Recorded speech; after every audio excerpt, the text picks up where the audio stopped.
with the Tigers and the Guardians, since Mr. Weskers is talking about it here in the chat with Tariq Skubal up against Gavin Williams here in this one. Yeah, you can look to actually, if you kind of look at the head-to-head matchup with these two teams, Williams probably had the much better success. Yeah, those numbers the Guardians have gotten to Skubal in the past do have a bit of an effect on his overall numbers. You got some guys who actually hit Skubal pretty well, mostly Jose Ramirez, of course, and that's really all you need. And he's kind of done some damage for sure against Skubal in the past. But like I said, this one just feels a little bit too high. I understand that Skubal can go in here and deal, even with what's happened. And remember the series they had last week as well, and that was the big game, right? When Cleveland got to Skubal there a little bit, and funny, you look at some of the streaks with these two teams, right? I mean, the Cleveland Guardians had a 10-game losing streak in there during the season, and the Tigers, remember, they were almost at a record pace early in the season, scorching out of the gate, but then they went 1-12 at one stretch in July, and then they went 0 for 8, obviously, down the stretch there. And like I said, I mentioned it before, but there is some, tumult in the Tigers front office with a lot of accusations and probably some lawsuits as well from a tremendously disappointing offseason or off the field season. So we'll see. It should be a good one here. Let me get your opinion in the chat if you'd like. Mr. Wesker's chiming in. See if Gavin Williams can handle it here in the postseason. His numbers against Detroit pretty good against this expected lineup.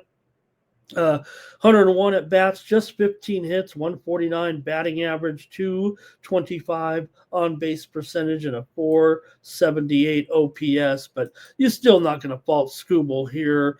And not only that, I mean, these two lineups, the Tigers definitely did not finish as strong as they were early on. I mean, they might have been in the bottom half of the league for sure, maybe even bottom third offensively, and probably the same for Cleveland here. Really, the only guys that maybe I could like here on Detroit might be Torres, might be Torkelson, but do see some of the top hitters here, at least in their matchups against these starters here in this one. Like I said, you got Ramirez with that pretty strong batting average against Skubal, 12 for 32 against him coming in. And all right. Oh, pardon me there. Hit the for Skubal coming in here, 2.21 ERA, 200 batting average against, and a 274 BABIP for Gavin Williams. 31 starts, a 12-5 record. 17-4 was Cleveland with Williams on the mound. The Tigers were 21-10 with Skubal on the mound. Williams a 3.06 ERA, 1.27 WHIP, and 254 batting average against. Detroit has gone under in 5 straight games. They've also gone under in 6 of their last 7 games on the road. Cleveland's gone under in 14 of their last 19 games coming in, including 4 of their last 5 here. But, man, 6 flat? Crazy, right? I mean, even in the best of postseason times, you don't see 6 flat.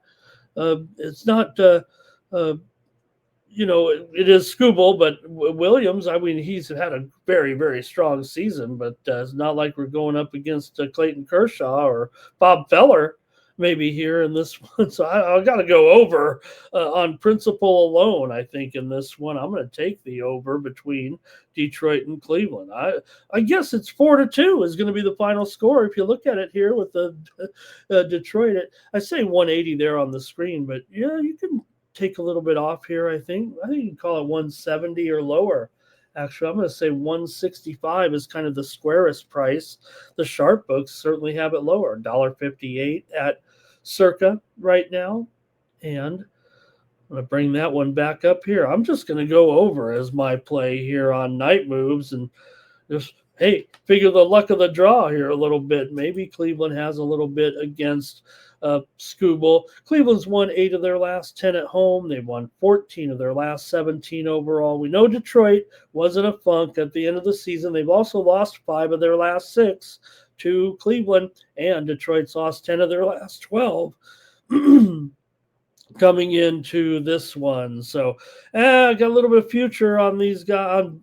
I mentioned my futures plays last night and uncovered another one, but I really have both these teams here. Detroit was actually one of the first teams I played. I played them during that hot streak, so I just got to see what happens with this one. I ended up with 5 futures with the 12 overall teams. So they're not all playing each other. All right. And Mr. Wesker's in the chat says he's going to lay the juice with the Tigers on the money line. Or, well, getting a little bit, right, Mr. Wesker's? They're kind of they're favored, but on the run line in the game. Detroit here, pretty good price here, right? At plus or at minus 1.5. And a little bit of plus money here, right? So I think that's a great call. If you're going to take Detroit there, maybe take them there on the run line in this matchup with Cleveland.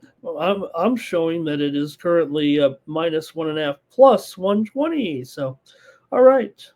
And that one again at 1:08 Eastern, 10:08 Pacific time for that one. And that one is on ESPN.